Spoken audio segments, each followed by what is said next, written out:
Hello मित्रों, DC education centre में आप सबका स्वागत है। ये बायोलॉजी का सेकेंड लेक्चर है। ये question exam oriented most important है। दोस्तों, इस सीरीज को कंटिन्यू करते हैं। क्वेश्चन नंबर फर्स्ट, शरीर के किस भाग में पित्त रस बाइल जूस का उत्पादन होता है? ये होता है दोस्तों यकृत में। इसके इम्पॉर्टेंट फैक्ट देखते हैं।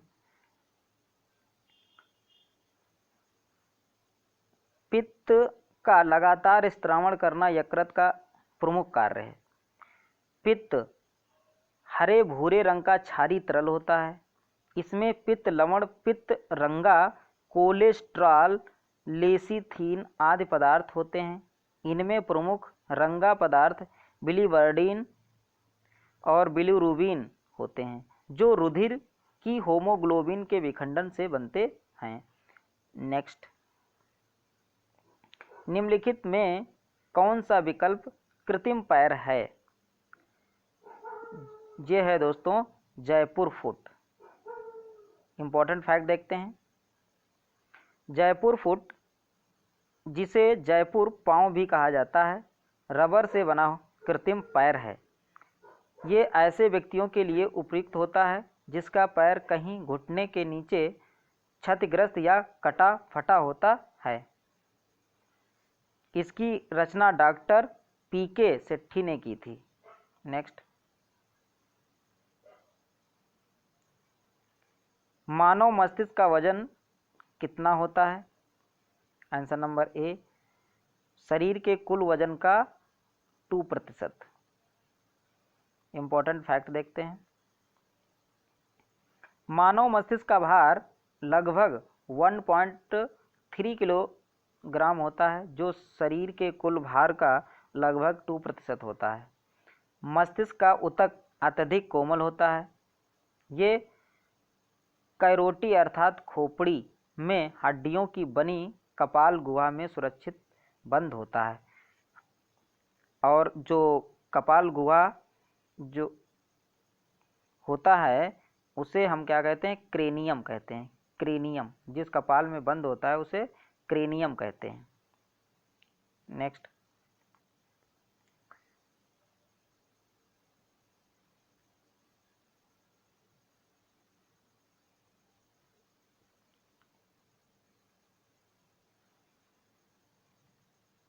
नेत्रलोलक को नियंत्रित करने के लिए कितनी मांसपेशियों का इस्तेमाल किया जाता है? ये किया जाता है दोस्तों 6।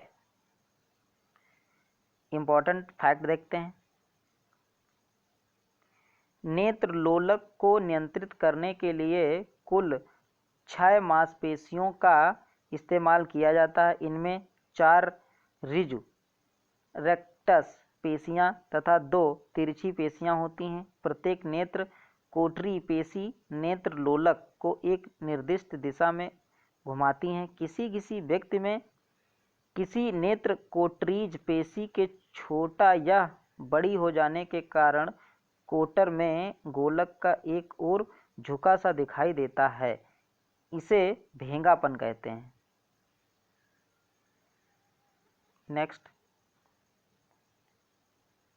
अगला क्वेश्चन है दोस्तों, निम्नलिखित में से शरीर विज्ञान एवं चिकित्सा की वह कौन सी शाखा है जो पुरुषों के विशिष्ट रोगों एवं स्थितियों से संबंधित है? आंसर नंबर ए, एंड्रोलॉजी। एंड्रोलॉजी के द्वारा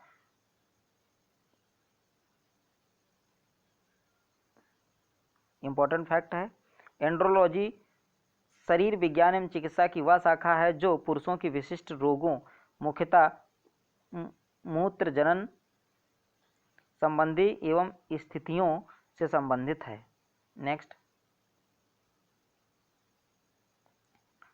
मानव मस्तिष्क का कौन सा हिस्सा बुद्धि, स्मृति और भावनाओं का केंद्र होता है?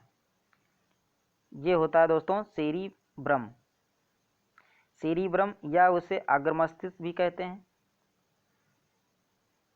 इंपॉर्टेंट फैक्ट देखते हैं दोस्तों।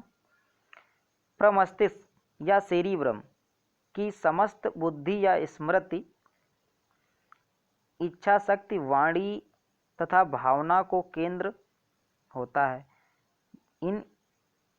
इसका क्या होता है? सेरिब्रम केंद्र होता है बुद्धि का, स्मृति का, इच्छा शक्ति का, वाणी का तथा भावनाओं का केंद्र होता है। मनुष्य में अन्य सभी जंतुओं की तुलना में ये बहुत बड़ा होता है। पूरे मस्तिष्क का लगभग 80% भाग होता है।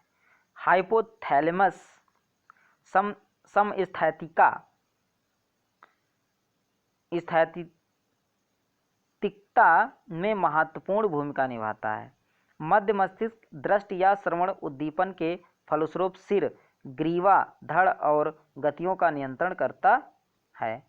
नेक्स्ट आगे देखते हैं। सेरेब्रम दाएं एवं बाएं प्रमस्तिष्क गोलार्धों में बटा रहता है। दाएं भी होता है, बाएं भी होता है। ये दोनों गोलार्ध आपस में संयोग तंतुओं से बने कार्पल्स कैलोसम द्वारा जुड़े होते हैं या बंधे होते हैं। नेक्स्ट,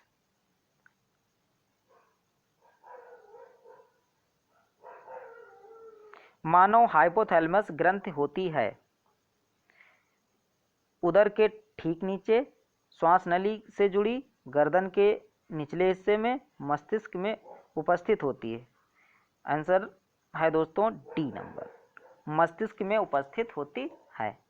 इंपॉर्टेंट फैक्ट देखते हैं दोस्तों। हाइपोथैलेमस मस्तिष्क में थैलेमस के नीचे स्थित रहती है। किसके नीचे स्थित रहती है? ये थैलेमस के नीचे स्थित होती है। ये भूख, प्यास, ताप, घृणा, प्यार, क्रोध, निंद्रा आदि अनेक क्रियाओं का नियंत्रण करता है। नेक्स्ट क्वेश्चन है दोस्तों, एक मानव शरीर में अनैच्छिक मांसपेशियां कहाँ होती हैं? लिम्ब में होती हैं या दिमाग में होती हैं?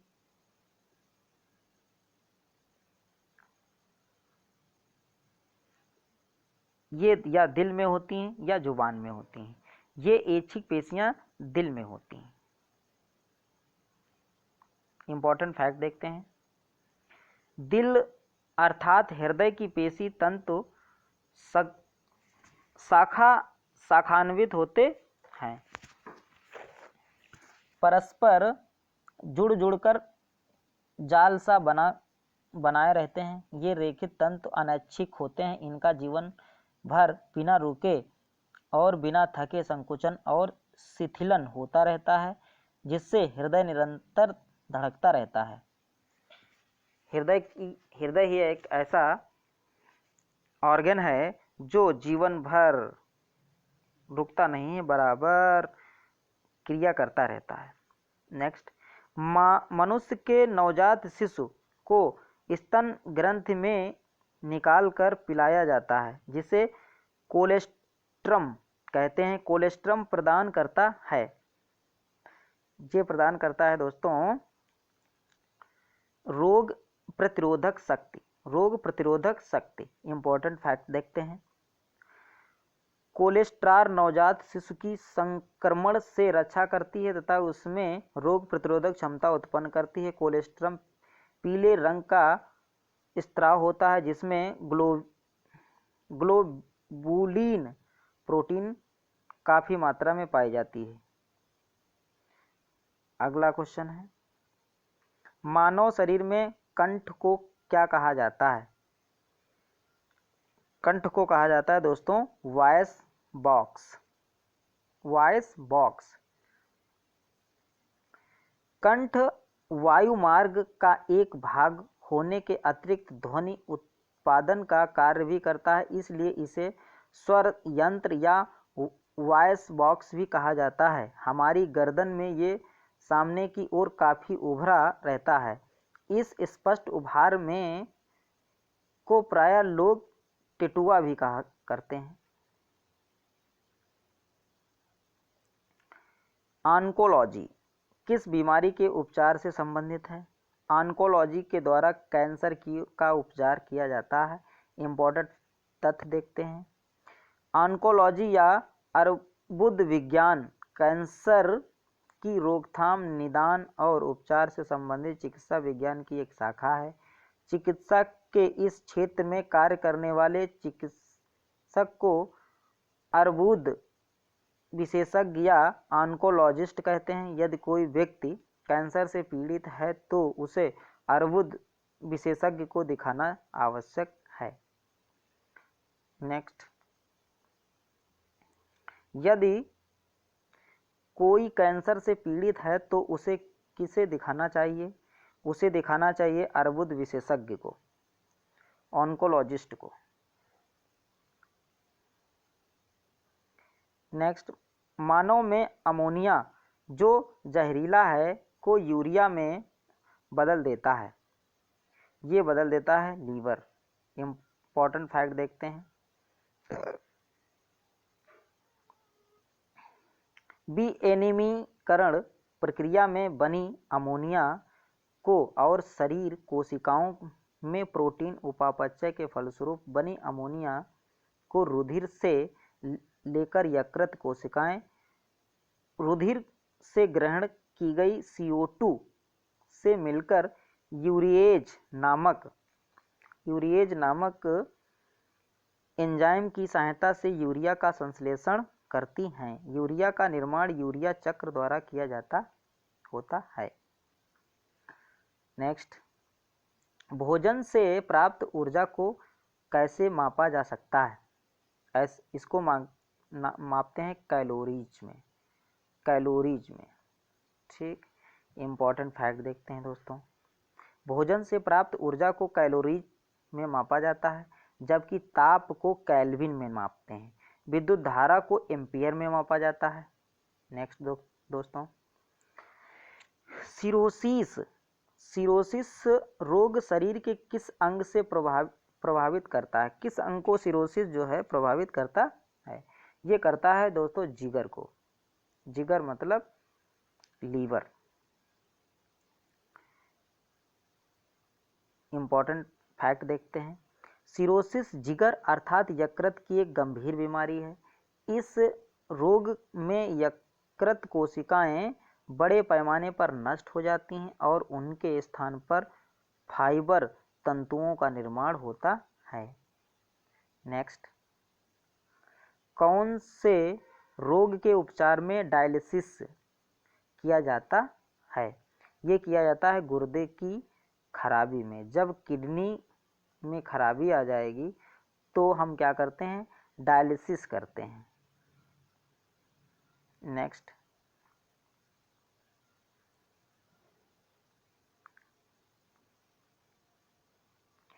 गुर्दे की खराबी का उपचार डायलिसिस द्वारा किया जा सकता है, जबकि कैंसर के उपचार में कीमोथेरेपी का प्रयोग किया जाता है।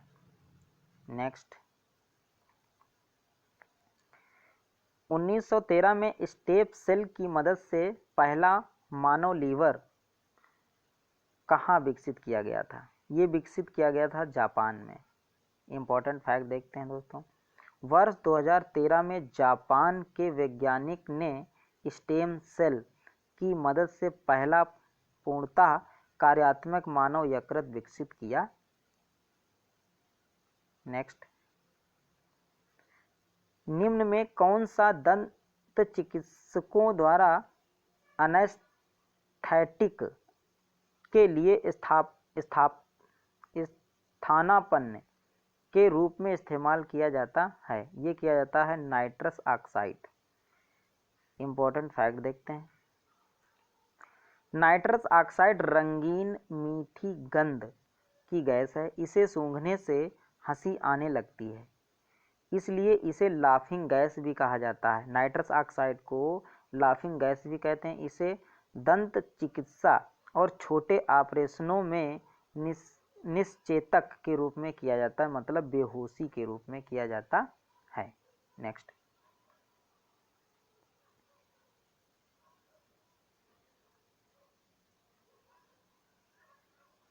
निम्नलिखित को पढ़ें और उस पर आधारित सवालों के जवाब दें।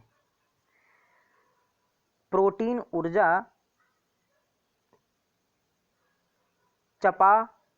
चयापचय जीन के विकास और रखरखाव के लिए शरीर द्वारा इस्तेमाल किया जाता है।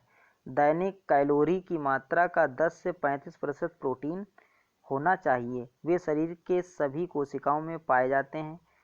बाल और नाखून एक प्रकार के प्रोटीन जिसे केराटिन कहा जाता है।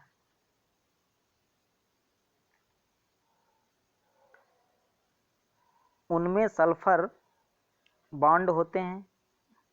घुंघराले बालों में अधिक सल्फर बॉन्ड होते हैं।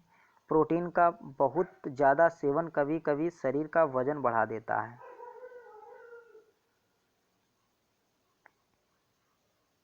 आंसर नंबर इसका है बी।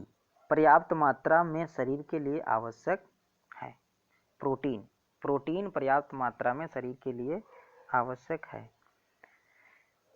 आंसर नंबर उपयुक्त तथ्यों के आधार पर प्रोटीन पर्याप्त मात्रा में शरीर के लिए आवश्यक होता है। प्रोटीन नाम 1838 से 39 ईस्वी में बर्जीलियस एवं मुल्डर ने दिया था। ये सजीव शरीर का लगभग 14% तथा मृत सूखे शरीर का 50% तक भाग बनाती हैं। नेक्स्ट, सफ़ेद दाग का इलाज निम्नलिखित में से किस हर्बल दवा द्वारा किया जा सकता है? ये किया जा सकता है ल्यूकोसीन। इम्पोर्टेंट फैक्ट देखते हैं। सफ़ेद दाग को सामान्यतः त्वचा की लाइलाज बीमारी कहा जाता है, किंतु रक्षा अनुसंधान संगठन DRDO के वैज्ञानिकों द्वारा विकसित ल्यूकोसीन नामक हर्बल दवा इस रोग के इलाज में काफ़ी लाभकारी है। नेक्स्ट, मानव शरीर की पल्स दर की जांच क्यों की जाती है? पल्स मतलब नाड़ी। आंसर नंबर ए, दिल की फंक्शनिंग जांचने के लिए कि हमारा दिल जो हार्ट है वो सही से फंक्शन क्रिया करता है या नहीं करता है, इसके लिए पल्स दर की जांच की जाती है। इम्पोर्टेंट फैक्ट देखते हैं। मानव शरीर की पल्स दर या हृदय स्पंदन दर की जांच दिल की फंक्शनिंग जांच के लिए की जाती है। इस स्वास्थ्य वयस्क मनुष्य में पल्स दर लगभग 70 से 80 बार प्रति मिनट होती है। जो व्यक्ति अगर स्वस्थ है तो उसकी नाड़ी यानी पल्स 1 मिनट में 70 से 80 बार धड़कती है। इसे इलेक्ट्रोकार्डियोग्राफ द्वारा देखा जाता है। नेक्स्ट, कौन सा अंग एक ग्रंथि नहीं है? अधिवृक्क ये भी एक ग्रंथि है। जिगर ग्रंथि है। प्यूटरी ग्लैंड ये भी एक ग्रंथि है, लेकिन पित्ताशय ये एक ग्रंथि नहीं है। इंपॉर्टेंट फैक्ट देते हैं। अधिवृक्क यानी किडनी, जिगर, पीयूष एक प्रकार की ग्रंथि है, जबकि पित्ताशय एक ग्रंथि नहीं। पित्ताशय पित्त का भंडारण करता है। यकृत से आए पित्त से जल सोख कर इसका अत्यधिक सांद्रण भी करता है। नेक्स्ट, जब मानव शरीर के तापमान में शरीर का सामान्य तापमान से लगभग 5.4 से 8% 8 डिग्री फ़ारेनहाइट की कमी हो जाती है तो इस स्थिति को किस रूप में जानते हैं? वायरल हाइपोथर्मिया,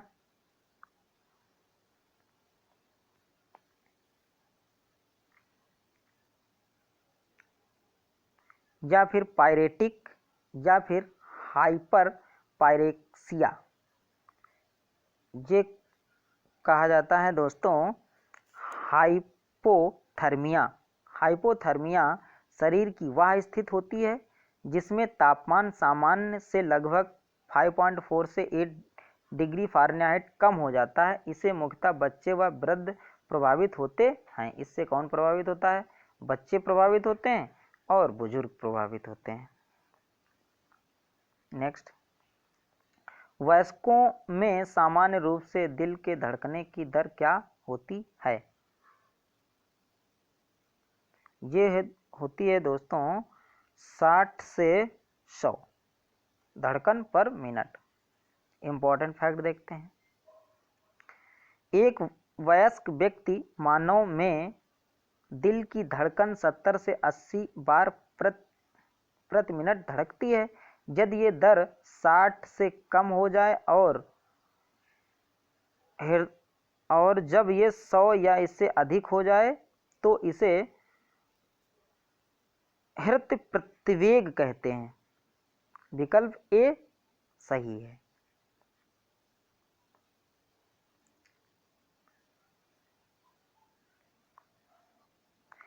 हाँ, अभिकथन क्या है? सांस के साथ कार्बन मोनोऑक्साइड जाने पर यह मौत का कारण बनता है। ये कारण क्या है? कार्बन मोनोऑक्साइड हीमोग्लोबिन में मिल जाती है।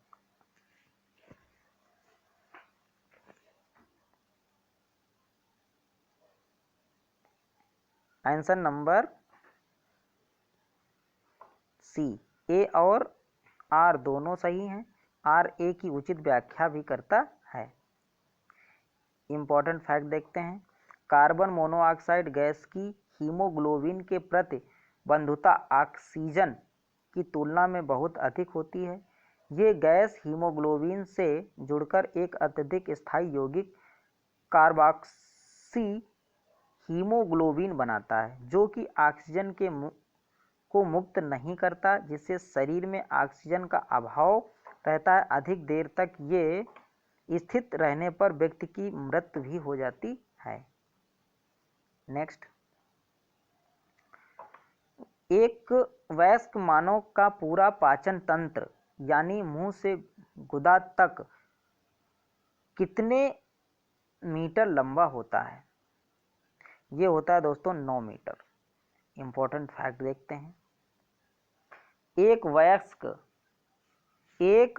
वयस्क मानव का पूरा पाचन तंत्र यानी मुंह से गुदा तक की लंबाई औसतन 9 मीटर होती है। इसमें आंत की लंबाई लगभग 8 मीटर होती है, जिसमें छोटी आंत 7.5 मीटर लंबी जबकि बड़ी आंत 1.5 मीटर लंबी होती है। जो स्मॉल इंटेस्टाइन होती है वो बड़ी होती है और जो लार्ज इंटेस्टाइन होती है वो छोटी होती है। ल्यूकेमिया एक प्रकार का मानव रोग है जो कि आंसर नंबर ए सफेद रक्त कोशिकाओं का कैंसर है। ल्यूकेमिया एक सफेद रक्त कोशिकाओं का कैंसर है। सफेद रक्त कणिकाएं क्या होती हैं? WBC white blood cells. White blood cells का काम होता है हमारी बॉडी में ये रोग प्रतिरोधक क्षमता को बढ़ाती है। रोग प्रतिरोधक क्षमता को बढ़ाती है। और कैंसर में अक्सर होता क्या है? ये जब ब्लड कैंसर होता है तो ये ल्यूकेमिया जो है नामक बीमारी हो जाती, वो कैंसर हो जाता है और इसमें WBC बहुत तेजी के साथ ग्रोथ करते हैं। इम्पोर्टेंट फैक्ट देखते हैं। ल्यूकेमिया का श्वेत रक्त कैंसर भी कहा जाता है। निम्न में से कौन से जल प्रदूषक मिनीमाटा रोग के कारण होता है? ये होता है मिथाइल मरकरी। इम्पोर्टेंट फैक्ट देखते हैं। मिथाइल मरकरी से प्रदूषित जल मिनीमाटा रोग का कारण होता है। इस बीमारी को सर्वप्रथम वर्ष 1956 में जापान के मिनीमाटा शहर के निकट रहने वाले मछुआरों में देखा गया था, जिन्हें ये बीमारी उच्च सांद्रता युक्त जल में पाई जाने वाली मछलियों को खाने से हुई।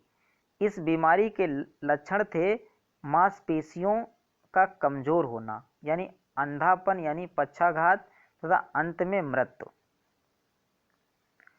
नेक्स्ट अगला क्वेश्चन है दोस्तों, हमारा दंत वल्क से किससे बना होता है? ये हमारा दंत वल्क बना होता है कैल्शियम फास्फेट का। कैल्शियम फास्फेट मुख्य तथ्य देखते हैं इसका।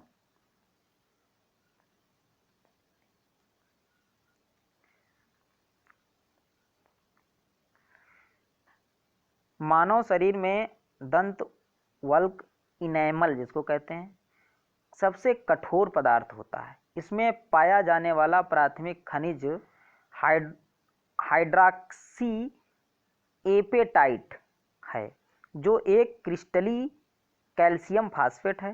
ये मुख्यतः कैल्शियम फास्फेट और कैल्शियम कार्बोनेट का बना होता है। नेक्स्ट, मानव में ताप नियमन को किसके द्वारा नियंत्रित किया जाता है? ये किया जाता है हाइपोथैलेमस।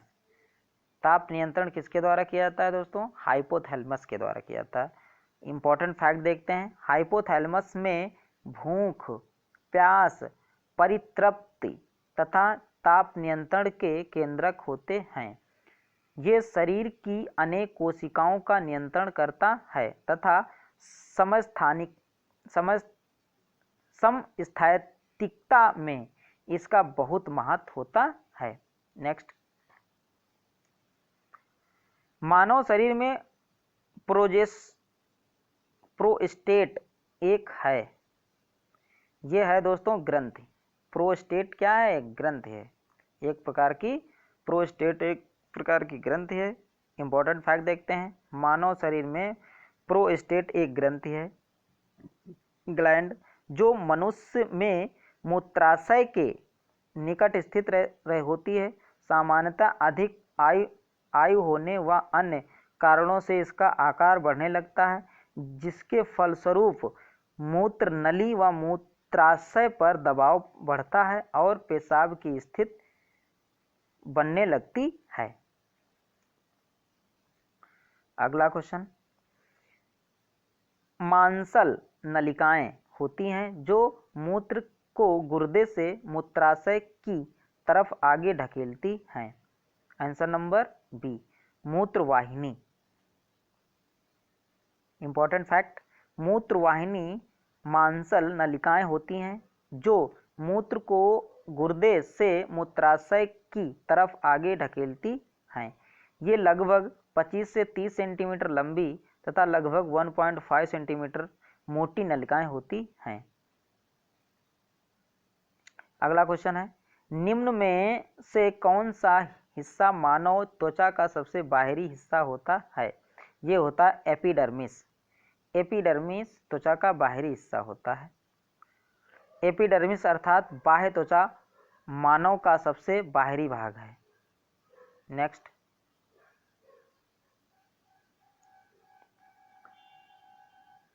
हमारे फेफड़ों में कोशिकाएं होती हैं, ये होती हैं 300 मिलियन। इंपॉर्टेंट फैक्ट देखते हैं दोस्तों,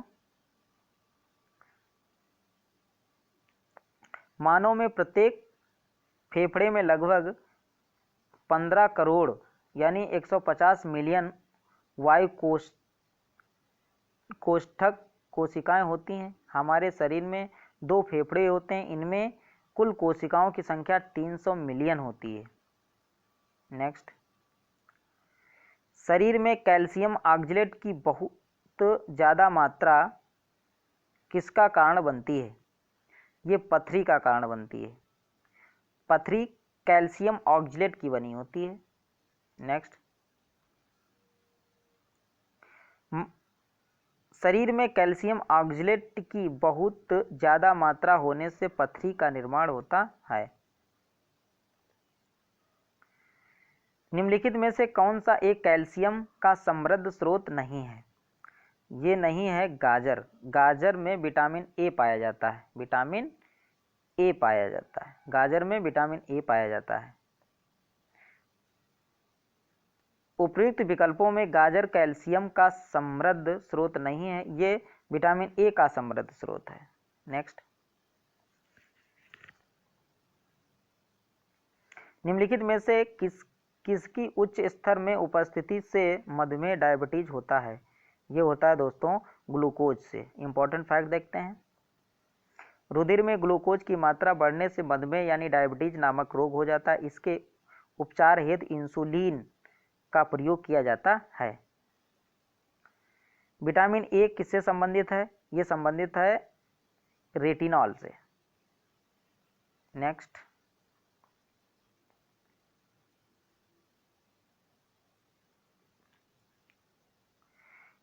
विटामिन ए का रासायनिक नाम होता है रेटिनॉल। इसकी कमी से रतौंधी या जीरोथैल्मिया नामक रोग हो जाता है। ये विटामिन संक्रमण रोगों में भी सहायक होता है। नेक्स्ट,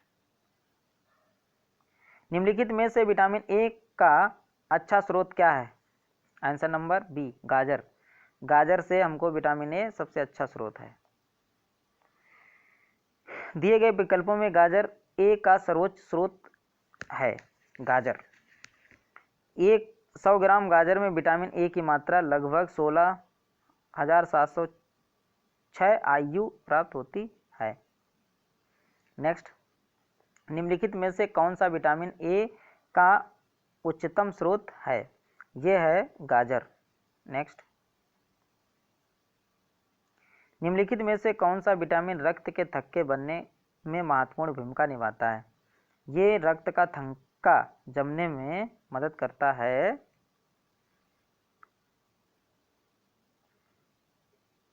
विटामिन डी, विटामिन के होता है। विटामिन के होता है। इंपॉर्टेंट फैक्ट देखते हैं पहले। हाँ, विटामिन के यकृत में प्रोथ्राम्बिन नामक पदार्थ के संश्लेषण के लिए आवश्यक होता है। इसलिए इसे रुधिर स्त्रावरोधी पदार्थ भी कहते हैं। इसे नैप्थोक्विनिन भी कहते हैं। विटामिन B12 स्थित मज्जा में लाल रुधिर कणिकाओं के निर्माण और तंत्रिका तंत्र की कार्यकी में भाग लेने वाले एंजाइमों का सह एंजाइम होता है। घातक एवं रुधिर क्षीणता के उपचार में इसका इंजेक्शन लगाया जाता है। नेक्स्ट, कथन ए, बेरी एक विषाणु जनित संक्रमण है। कारण क्या है? विटामिन की कमी बीमारियों का कारण बनती है।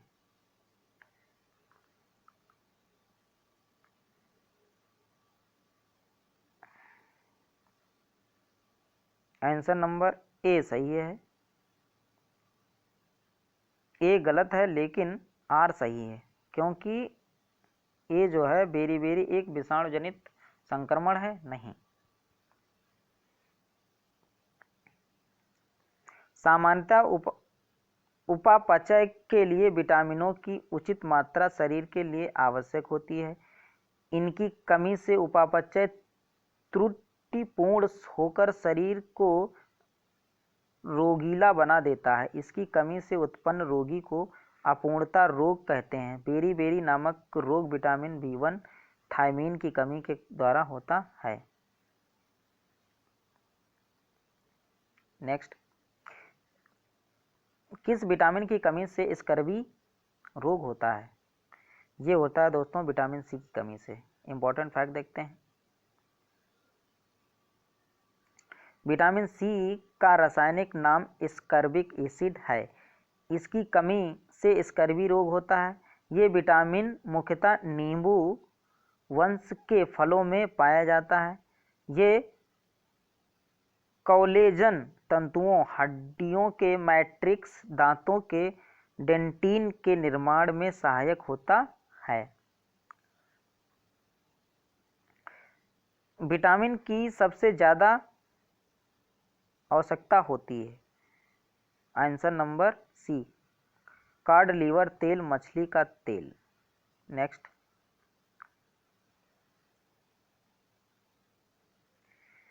अगर एक व्यक्ति रिकेट्स से पीड़ित है तो व्यक्ति में किस तत्व की कमी है? ये विटामिन डी की कमी, विटामिन डी की कमी से रिकेट्स नामक बीमारी हो जाती है। विटामिन डी की कमी से बच्चों में सूखा रोग रिकेट्स होता है, जिसमें हड्डी छीण लचीली और टेढ़ी मेढ़ी हो जाती हैं। विटामिन डी की को कैल्सीफेरॉल, रासायनिक नाम क्या है? कैल्सीफेरॉल। नेक्स्ट,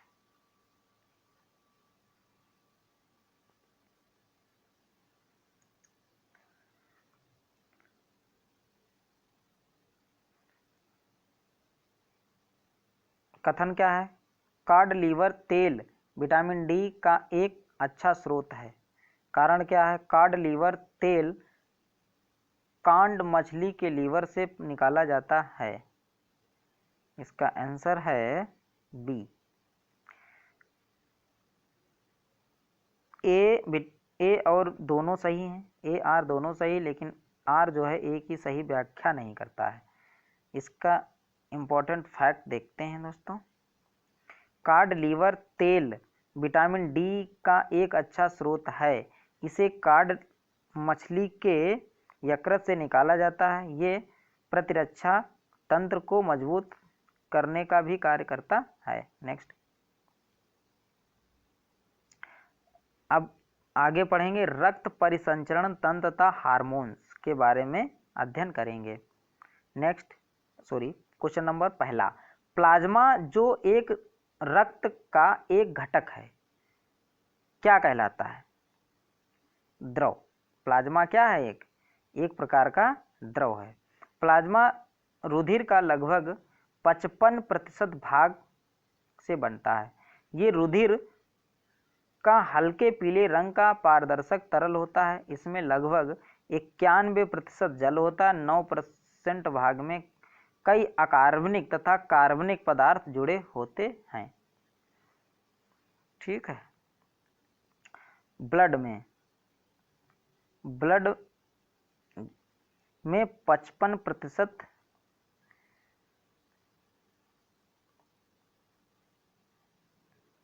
ब्लड में 55% प्लाज्मा होता है और 45% में आरबीसी, डब्ल्यूबीसी, प्लेटलेट्स ये सब होते हैं। नेक्स्ट,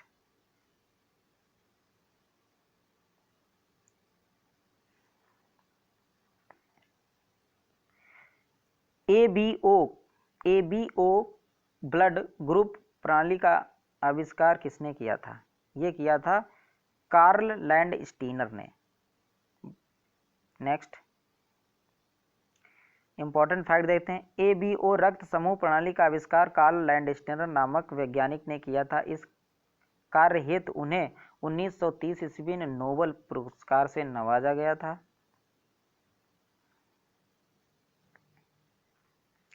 ए बी रक्त वर्ग एक व्यक्ति ए और बी ओ रक्त वर्ग वाले लोगों को रक्तदान कर सकता है? इसका आंसर है सी, किसी भी वर्ग से रक्त ले सकता है। ए बी जो है ये सभी से रक्त ले सकता है।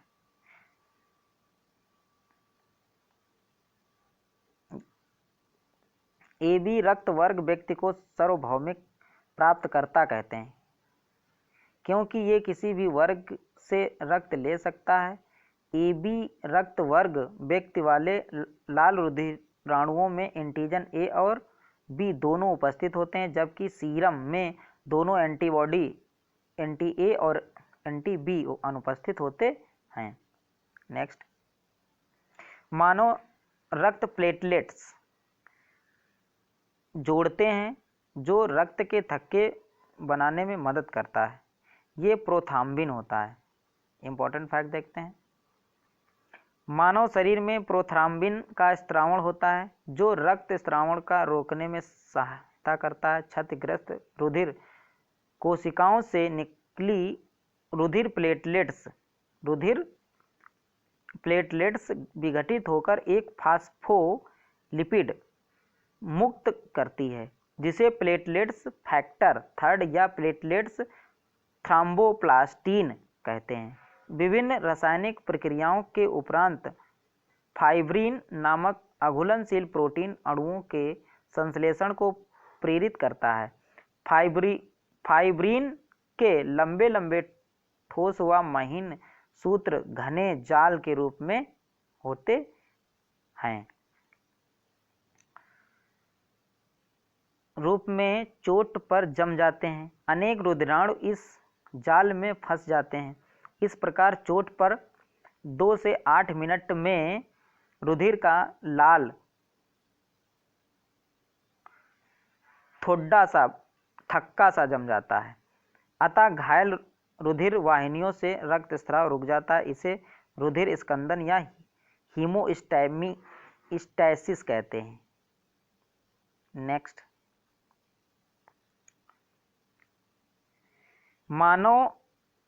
सामान्य मानव का खून बहने का समय और जमने का समय क्या है? आंसर नंबर सी, 2 से 7 और 3 से 10 मिनट।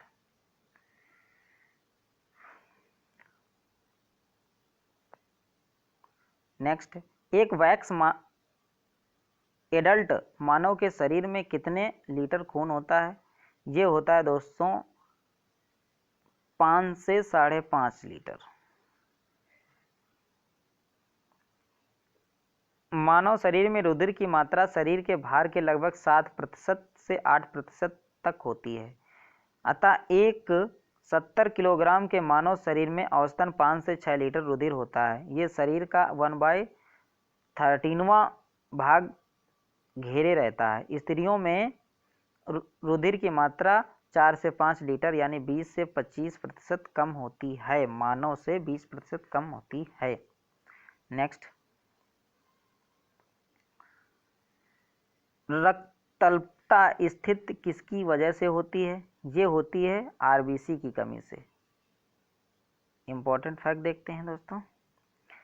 लाल रुधिराणुओं यानी आरबीसी का व्यापक विन्यास या धीमे निर्माण के कारण अथवा हीमोग्लोबिन की मात्रा कम हो जाने से रक्तअल्पता यानी रुधिर क्षीणता रोग हो जाता है। इसके विपरीत रुधिर में लाल रुधिराणुओं की संख्या में असाधारण बढ़ोतरी यानी बहुलोहितानुरक्तता अर्थात पॉलीसाइथीमिया कहते हैं। इससे आरबीसी यानी कमी से एनीमिया नामक रोग हो जाता है। कथन क्या है? ओ रक्त समूह वाले व्यक्ति को यूनिवर्सल प्राप्तकर्ता कहा जाता है। कारण क्या है? ओ प्रकार के रक्त में कोई एंटीजन नहीं होता है। आंसर नंबर बी, इसमें ए तो गलत है और आर सही है। ठीक है, ए गलत है इसलिए क्योंकि ओ रक्त समूह वाले व्यक्ति को यूनिवर्सल प्राप्तकर्ता नहीं कहते हैं। ये रक्त को सभी को दे सकता है, ले सिर्फ ओ से ही सकता है। ओ से ही सिर्फ ले सकता है और दे सभी को सकता है। इंपॉर्टेंट फैक्ट देखते हैं। ओ रक्त समूह वाले व्यक्ति को सर्वदाता कहा जाता है क्योंकि इसके लाल रुधिराणुओं में कोई एंटीजन नहीं होता है। अतः दिए गए प्रश्न में अभिकथन ए गलत है जबकि आर सही व्याख्या करता है। रक्त समूहों व उनके एंटीजन एवं एंटीबॉडी। रक्त समूह ए में एंटीजन ए होता है, एंटीबॉडी बी होता है। रक्त समूह बी में एंटीजन बी होता है और एंटीबॉडी ए होता है। जस्ट अपोजिट, यानी रक्त समूह में एंटीजन ए है तो एंटीबॉडी बी है। अगर रक्त समूह बी है तो एंटीबॉडी ए है। ए बी में ए और बी एंटीजन है लेकिन एंटीबॉडी अनुपस्थित होते हैं। ओ में कोई एंटीजन नहीं, एंटीबॉडी ए और बी दोनों होते हैं। नेक्स्ट,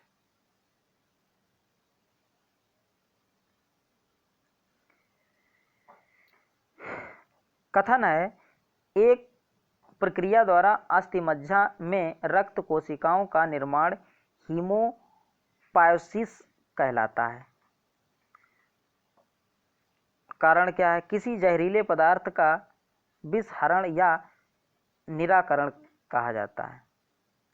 इसका आंसर इम्पोर्टेंट फैक्ट देखते हैं, इसके बाद देखते हैं क्या हो सकता है। लंबी हड्डियां प्रायः खोखली होती हैं। इनकी गुहाओं में भरा कोमल ऊतक अर्थात अस्थिमज्जा रुधिरोत्पादक होती हैं, अर्थात इसमें रुधिराणु बनते हैं। इसे हीमोपायोसिस कहते हैं। रुधिर में उपस्थित एंटीबॉडी विषैले तथा असंगत पदार्थों को निष्क्रिय करके इनका विघटन करते हैं। गुर्दे का मूल कार्य रुधिर को छानकर इनमें से आवश्यक और अपशिष्ट पदार्थों को हटाना होता है। नेक्स्ट,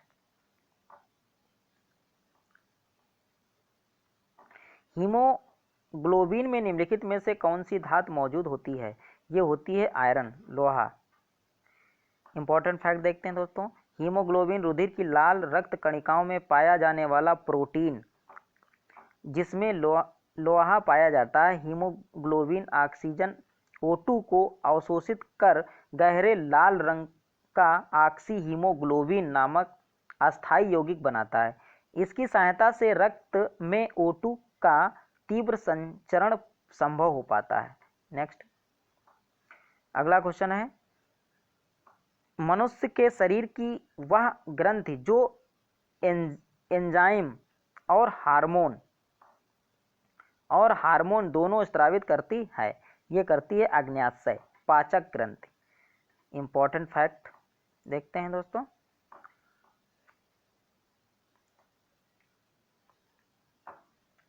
अग्न्याशय मानव शरीर की दूसरी सबसे बड़ी ग्रंथि है। ये एक साथ अंतःस्रावी एवं बहिःस्रावी दोनों प्रकार की ग्रंथि हैं।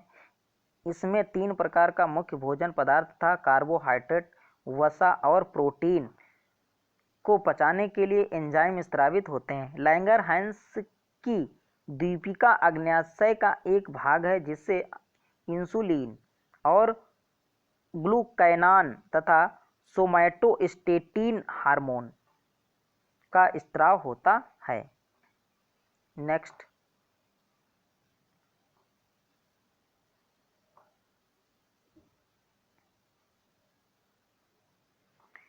हार्मोन दिए हैं। कोलिप के हार्मोन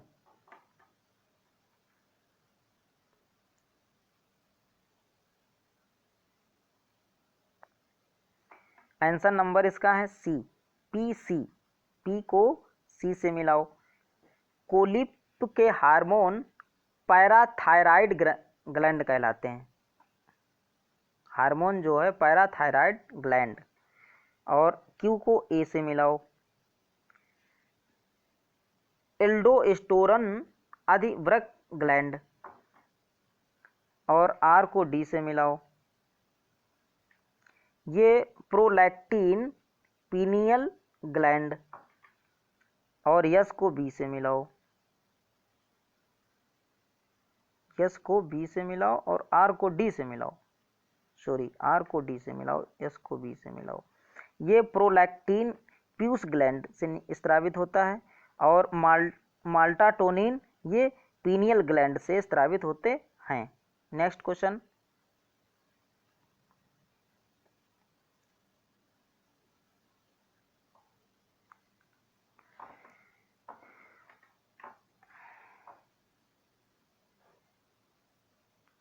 निम्नलिखित रासायनिक पदार्थ में कौन सा अग्न्याशय द्वारा स्रावित किया जाता है? ये किया जाता है इंसुलिन।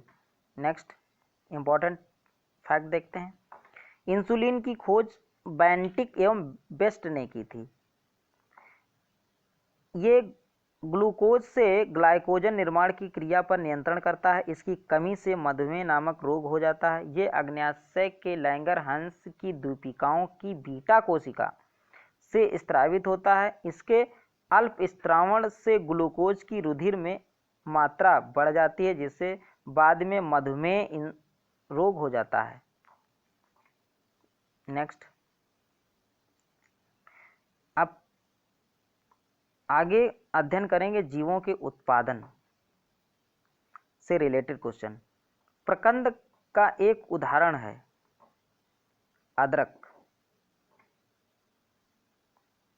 नेक्स्ट, अदरक, हल्दी आदि पौधों में प्रकंद पाए जाते हैं। यदि भूमिगत तने का उदाहरण हैं, ये भूमिगत तने के उदाहरण हैं। ये अनुकूल परिस्थितियों में अपनी कलिकाओं द्वारा नए पौधों का निर्माण करते हैं। नेक्स्ट अगला क्वेश्चन है, मूली किसका एक उदाहरण है? यह है जड़, ये रूट है। मूली क्या है? रूट है। मूली का वैज्ञानिक नाम रेफिनस सेटाइवस, ये जड़ का एक उदाहरण है। ये मूसला जड़ का रूपांतरण है। नेक्स्ट, किस पौधे का वैज्ञानिक नाम सोलेनम ट्यूबरोसम है? ये है आलू का। इंपॉर्टेंट फैक्ट देखते हैं, आलू भूमिगत तने का एक उदाहरण है। इसका वैज्ञानिक नाम सोलेनम ट्यूबरोसम है। ये सोलेनेसी परिवार का पौधा है। ये एक कंद ट्यूबर का उदाहरण है। टमाटर क्या है? टमाटर एक फल है। इंपॉर्टेंट फैक्ट देखते हैं, टमाटर का वैज्ञानिक नाम होता है लाइकोपर्सिकम एस्कुलेटम। ये एक प्रकार का बेरी फल है। ये युक्तांडपी अंडाशय से विकसित होता है। सिनकॉर्पस ओवरी से विकसित होता है। नीचे एक अभिकथन दिया गया है। कथन है, केंचुए कृषि के लिए उपयोगी नहीं है। कारण क्या है? केंचुए मिट्टी को महीन कणों में तोड़ देते हैं और उसे नरम बना देते हैं। ए गलत है और आर सही है।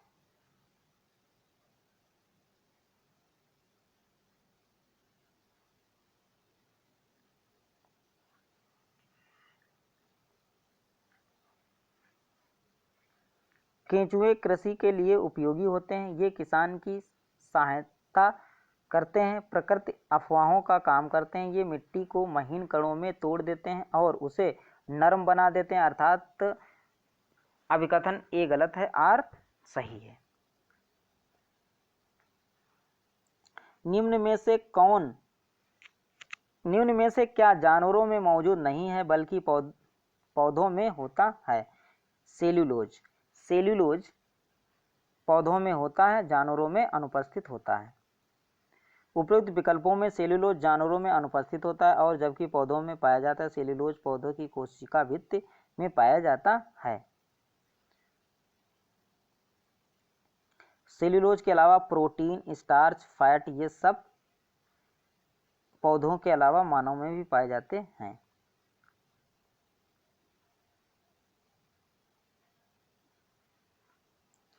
समुद्री का अभिकथन है, समुद्री मछली समुद्र का पानी पीती हैं, वही मीठे जल की मछली कभी नहीं पीती। कारण क्या है? समुद्री मछली अपने पर्यावरण के लिए अति पराशरी हैं, जबकि मीठे जल के मछली अपने पर्यावरण के लिए अपराशरी हैं, अल्प पराशरी हैं। आंसर देखते हैं दोस्तों, आंसर है इसका ए सही है, लेकिन आर गलत है। इंपॉर्टेंट फैक्ट देखते हैं, समुद्री मछली अति पराशरी पर्यावरण में रहती हैं, जबकि मीठे या स्वच्छ जल की मछली अल्प पराशरी वातावरण में रहती हैं। अतः ए सही है और आर गलत है। मछली के हृदय में कितने कक्ष होते हैं?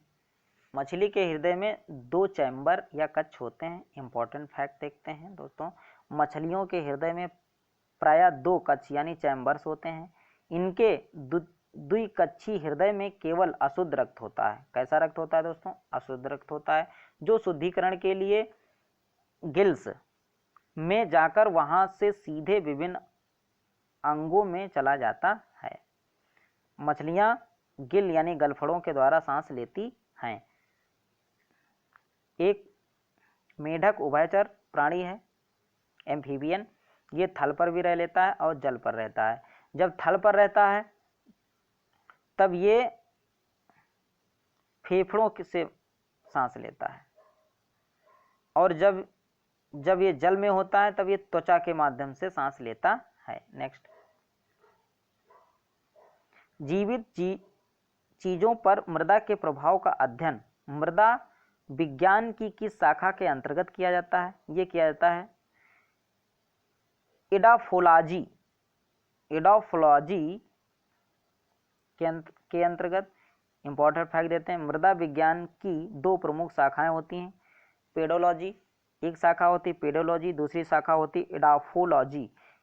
पेडोलॉजी के अंतर्गत मृदा निर्माण, मृदा की संरचना एवं वर्गीकरण अध्ययन करते हैं, जबकि एडाफोलॉजी के अंतर्गत जीवित चीजों जैसे पौधों, कवक, अन्य जीवों पर मृदा के प्रभाव का अध्ययन किया जाता है। नेक्स्ट, अगला क्वेश्चन है दोस्तों, जीवों द्वारा जीने के लिए और अधिक वंश वृद्धि के लिए बेहतर अनुकूलन वातावरण बनाने की प्रक्रिया को क्या कहा जाता है?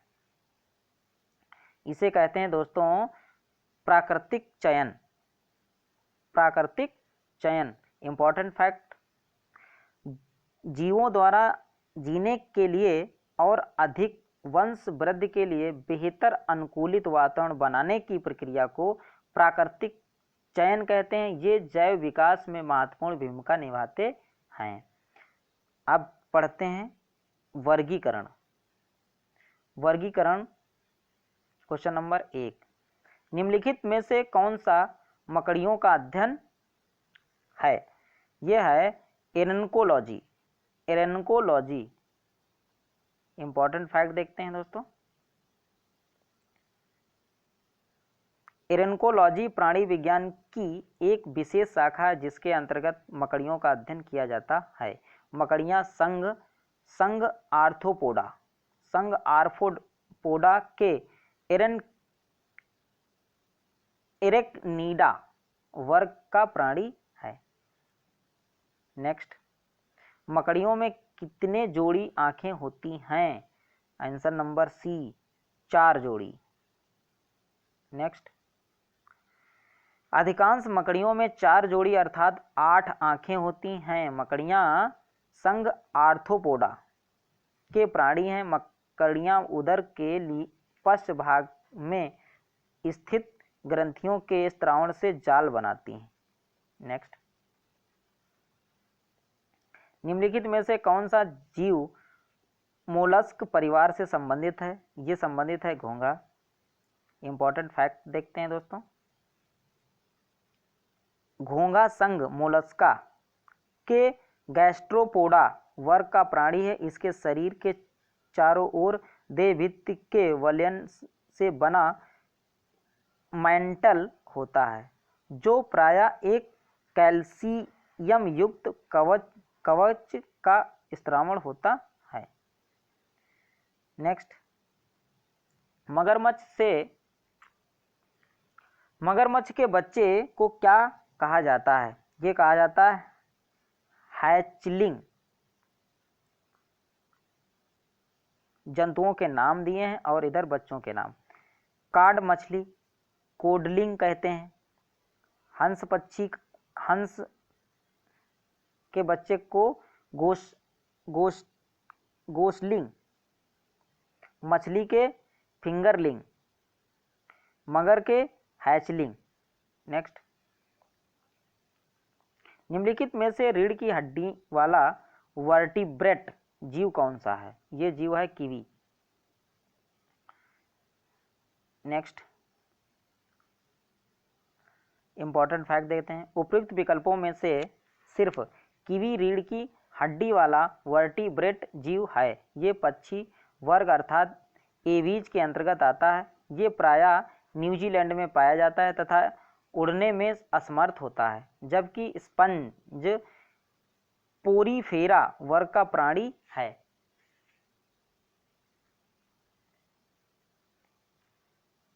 नेक्स्ट, सील मछली द्वारा किए गए आवाज को क्या कहते हैं? Answer number A, bark. Bark कहते हैं दोस्तों। अगला क्वेश्चन है दोस्तों, निम्नलिखित में से किसके अधिकतम पैर होते हैं? ये होते हैं सहस्त्रापाद। इंपॉर्टेंट फैक्ट देखते हैं दोस्तों, उपयुक्त विकल्पों में सहस्त्रापाद के अधिकतम पैर होते हैं। ये संघ आर्थ्रोपोडा के डिप्लोपोडा वर्ग का प्राणी है। नेक्स्ट, निम्नलिखित जीवों में से कौन सा जीव मुकुलन बंडिंग द्वारा प्रजनन नहीं करता है? ये नहीं करता है एनेलिडो। हाइड्रा भी करता है, मूंगा भी करता है, स्पंज भी करता है। इंपॉर्टेंट फैक्ट देखते हैं, मुकुलन या बंडिंग अलैंगिक जनन का एक प्रकार है। अलैंगिक जनन का एक ये प्रकार है जो मूंगा, हाइड्रा और स्पंज तीनों में पाया जाता है। एनेलिडा संघ के प्राणियों में अलैंगिक जनन नहीं होता है, अतः ये जीव मुकुलन द्वारा प्रजनन नहीं करते हैं। नेक्स्ट, सबसे बड़ा स्तनपायी कौन सा है? ये स्तनपायी है ब्लू व्हेल, सबसे बड़ा है। समस्त संसार में सबसे बड़ा स्तनपायी ब्लू व्हेल है। इसकी लंबाई लगभग 25 मीटर तथा वजन 150 टन होता है। ये सिटेसिया वर्ग में आती है। सिटेसिया वर्ग में आती है। इसकी त्वचा के नीचे वसा का तापरोधक स्तर ब्लेबर पाया जाता है। Next,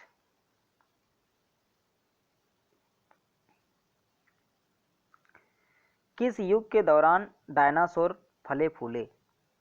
answer number D, Mesozoic era. Next, dinosaur भीमकाय सरीसृप थे।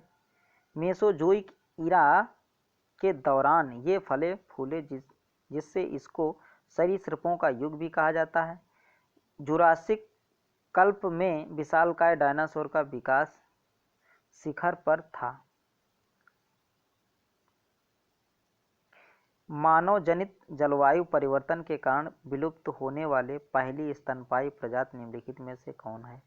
यह है ब्रेबल के मेलोमेस। इंपॉर्टेंट फैक्ट देखते हैं, ब्रेबल मेलोमेस चूहे जैसे प्रजाति हैं जिसे ऑस्ट्रेलियाइड चूहा कहा जाता है। इसे ग्रेट बैरियर रीफ का एक मात्र स्थानिक स्तनपायी भी माना जाता है। ये मानव जनित जलवायु परिवर्तन के कारण विलुप्त होने वाली पहली स्तनधारी प्रजाति है। नेक्स्ट, निम्नलिखित में से कौन सा विकल्प मार्सुपियल्स का उदाहरण है? यह है कंगारू। नेक्स्ट, इंपॉर्टेंट फैक्ट देखते हैं, उपयुक्त विकल्पों में कंगारू मार्सुपियल्स का उदाहरण है। इसका शिशु जन्म के समय अपरिपक्व होता है, अतः सुरक्षा हेतु मादा के उदर यानी पेट पर लगी थैलीनुमा शिशुदानी अर्थात मार्सुपियम में इसको रखा जाता है। शिशुदानी में चूचक भी लगे होते हैं जिनसे शिशु दूध चूस सकते हैं। मादाओं में जोड़ीदार ईन या गर्भाशय पाया जाता है। नेक्स्ट, लीमर क्या है? आंसर नंबर डी, मेडागास्कर में पाया जाने वाला एक जानवर है। नेक्स्ट, लीमर प्राइमेट्स समूह के सदस्य हैं जो केवल मेडागास्कर द्वीप में पाए जाते हैं। नेक्स्ट, निम्नलिखित में से किसमें होमोटोन्ड दांत पाए जाते हैं? ये पाए जाते हैं दोस्तों मछली में। मत्स्य वर्ग अर्थात मछलियों में सभी दांत एक समान होते हैं। ऐसे दांत होमोटोड या आइसोटोड कहलाते हैं। निम्नलिखित में से खाद्य श्रृंखला फूड चेन का दूसरा पौष्टिक स्तर क्या है? ये है चूहा। नेक्स्ट, इंपॉर्टेंट तथ्य देखते हैं, खाद्य श्रृंखला में चूहा दूसरा पौष्टिक स्तर है। इसे निम्न प्रकार से समझा जा सकता है, जैसे घास, चूहा, सांप, चील। नेक्स्ट, ऑक्टोपस के खून का रंग कैसा होता है? ये नीला होता है दोस्तों। इम्पोर्टेंट फैक्ट देखते हैं। ऑक्टोपस मोलस्का संघ का प्राणी है। इसमें 2 आँखें और 8 भुजाएं होती हैं। इसके रुधिर का रंग नीला हीमोसाइनिन के कारण होता है। नेक्स्ट, निम्नलिखित में से कौन सा इस समूह से संबंधित नहीं है? पैंडा ग्लोब, रैबिट, अवस्टा, कैस्प स्कर्की। तो आंसर नंबर है बी, रैबिट। इंपॉर्टेंट तथ्य देखते हैं। खरगोश या रैबिट लागोफार्मा गण के अंतर्गत आने वाला एक छोटा शाकाहारी स्तनधारी है। प्रश्नगत अन्य तीनों विकल्प संगणक प्रणाली से संबंधित हैं। मनुष्य मैमेलिया स्तनधारी वर्ग से संबंधित है, जिसमें निम्नलिखित में से एक नहीं आता है। वह कौन सा है? चूहा, छिपकली, बिल्ली, सुअर। छिपकली नहीं आती है, छिपकली नहीं आती है। इंपॉर्टेंट फैक्ट देखते हैं।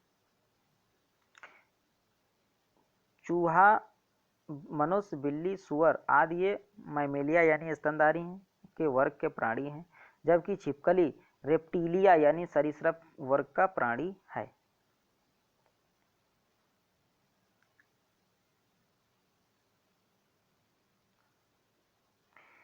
एक भू सूकर और भूवृक के बीच अंतर क्या है? आंसर नंबर बी, भू सूकर सुअर जैसा दिखता है और भूवृक एक लकड़बग्घी जैसा दिखता है। अगला क्वेश्चन, एक कुबड़ वाले ऊंट को क्या कहते हैं? Answer number C, dromedary. Important fact देखते हैं। एक कुबड़ वाले ऊंट को ड्रोमडेरी कहते हैं। इसका जीव वैज्ञानिक नाम कैमेलस ड्रोमडेरियस है। ऊंट को रेगिस्तान का जहाज इसलिए कहते हैं क्योंकि अपने कुबड़ में ये भोजन पानी को संचित कर लेता है और बिना खाए पिए अधिक दिनों तक जीवित रह सकता है।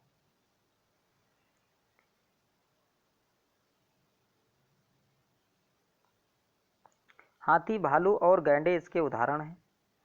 आंसर नंबर ए, स्तनधारी के उदाहरण हैं। इंपॉर्टेंट फैक्ट देखते हैं।